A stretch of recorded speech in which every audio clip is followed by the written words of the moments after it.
Murodjon Ahmadaliyev yaponiyalik bokschi Naoya Inouyega qarshi jang o'tkazdi va ochkolar hisobiga ko'ra yutqazib qo'ydi. Jangdan oldin juda ham ko'p muxlislar Murodjonni qo'llab-quvvatlashdi.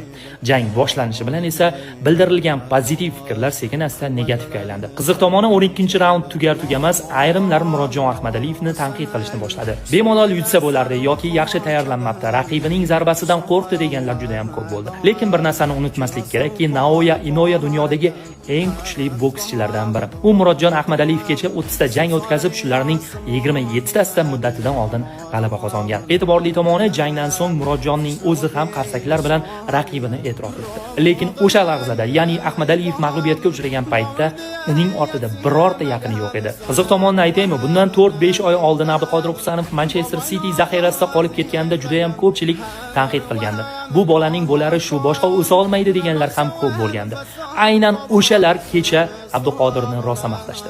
Umid qilamanki, Murodjon Ahmadaliyevda ham xuddi shunday vaziyat ro'y beradi. U hali kuchli bo'lib qaytadi. Sportda esa shunday. Bir kun yutasan, bir kun yutqazasan. Xulosa qilish o'zingizdan.